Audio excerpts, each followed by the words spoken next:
think when I was writing these slides, I was worried that I was going to be too specific about software and skip out a load of useful background about patents and IP. So as it turns out, I'm really grateful to Graham, who did an excellent job of summarising some of the wider issues in this space. The topic of my talk is really focused on software and AI and how patents relate to those. And of course, over this event, we've seen lots of people talking about innovation in surgery that is tied into software, be it controlling big exciting bits of kit like that in the corner, or VR and AR and various other sorts of developments. So a little bit about me to start with. I'm a UK and European patent attorney. Obviously, Graham did a good job of addressing what patent attorneys do to some extent. We're there to have one foot in the technical camp and one foot in the legal camp. So we've all got to have a STEM background so that we can understand the technology that we're working on and help clients best protect it. So my background is AI and computing. I've got a long-standing interest in medical technology and this sphere as well. And I work at Page White Farrow. We're based just around the corner in Platform.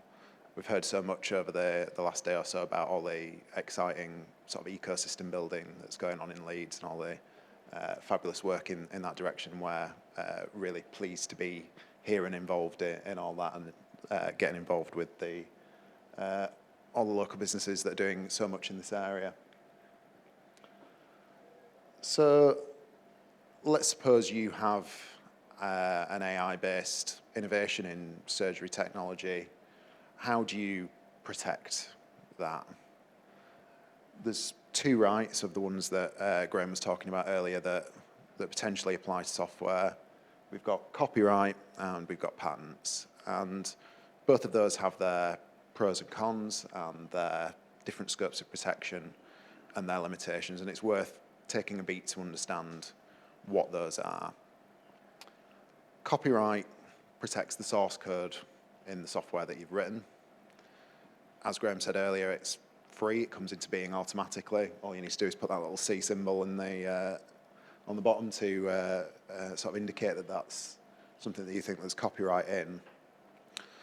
But when it comes to software, it provides really quite a narrow scope of protection. When you're talking about copyright infringement, software source code's treated like a literary work. So if you can imagine a judge in a court deciding whether someone else's software infringes yours, they're looking at the source code. Does it have the same variable names? Does it have the same sort of functions? Does it have the same structure? What copyright doesn't help with is someone seeing your idea and then going away, independently coding it, because necessarily the code that they write to execute that same sort of concept is going to look different, so it's not going to be that helpful. Patents, on the other hand, give us the ability to take a step back, abstract away from what the source code says, and define what we're trying to protect in terms of kind of high-level functions, methods, sort of thinking about things in a kind of high-level flowchart of how the software works. Obviously, there are some downsides to patents. Graham mentioned some of the costs involved because you need to get that expert advice, and also it takes some time. It's a relatively drawn-out process over 3 to 5 years, something like that, to get patents granted. One myth that persists, and you will often hear, and indeed I've heard over this event when talking to people in the breakouts, is that you can't get patents for software, or it's not worth patenting software. Now, it is true that there are some extra hoops that you have to jump through if you want to patent software, in terms of being able to demonstrate that the software solves a problem that's technical. But the good news for you guys in this audience is that I find it quite difficult to think of a surgical application of software that wouldn't meet these requirements. Essentially, patent offices think that if you apply AI to real-world technical problems, then that's fine to get a patent for. And this is the lifted from the European Patent Office that hopefully is not an EU institution, so still covers the UK. And they give some examples of the sorts of things that you can get patents for in the sphere of software and AI. And we've got things like controlling a technical system or process, such as an X-ray apparatus. I imagine that would, in fact, I'm sure that would apply equally well to robotic surgery, navigation methods in that sphere. We've got image processing. We've heard lots over the last couple of days about diagnostic image processing and all those sorts of technologies. They're perfectly patentable.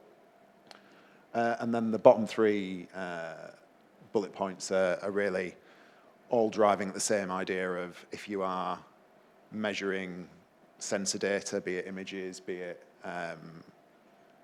body temperatures, whatever it is, and processing that to come up with some sort of useful conclusion from it, be it diagnosis or some other method of controlling something, then that's going to be patentable too. A couple of examples to put some meat on that bone, on those bones, and sort of demonstrate this. Here's one example from a patent that's about preventing medical mistakes. So the definition of what the invention is, the claims on the right-hand side.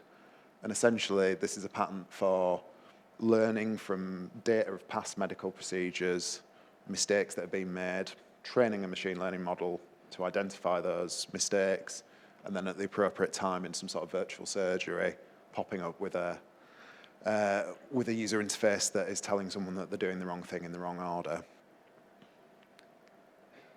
Here's another one. This one's about ultrasound devices that are, I think, for working out whether blood vessels are obstructed, I think focusing on deep vein thrombosis. And effectively, machine learning has been used here to work out whether the handheld device is in the right place. So someone's trained a model, used AI to solve that problem, and they've been able to get patent protection for that development. So I suppose the first big takeaway point is that you can get patents in this area. The second takeaway point is to re-emphasize something that Graham was talking about earlier, which is this idea that you've got to keep inventions confidential until you file a patent for them, and that's really crucial. If you don't do that, the patent won't be valid. But I think it's worth taking a beat to acknowledge that that comes with its tensions and its difficulties. The activities that a startup company or a scaling company or a university spin out has to engage in to develop that spin out or developing company necessarily is in conflict with that idea of keeping things secret. We heard a lot yesterday about unmet clinical needs and the need to sort of make sure that your product actually solves a problem in the real world that people are interested in, which necessarily involves going out and talking to people about it. If you're a growing company, you want to shout about what you're doing and get interest and publicity. You might be involved in investment pitches that have some public element and grant proposals that involve giving away some of what the secret source is of the innovation that you're developing. So there is a tension there. One of the ways of addressing those is non-disclosure agreements. The other thing is getting the timing right and sort of acknowledging that when best to file a patent will depend on the circumstances. What are you making public? Can you be in a position to fund the rest of the process as well? So there is an interesting question of timing there. So in terms of some final thoughts and signposting, I've scratched the surface, and Graham has to some extent as well, of the complex world that is IP, and especially as it relates to this sort of technology. It's something where you need to engage with someone, speak to a professional, someone who knows what they're talking about. I'm not the only one of those, but I am one of those, I hope. So, most patent attorneys would be very happy to have sort of an hour or half an hour discussion with someone to get them on the right road, understand what their problems are, give them a sense of what the process is, those sorts of things, and I'm certainly open to that. So feel free to come grab me in the break. Other patent attorneys are available, and yeah, that's it from me. Thank you.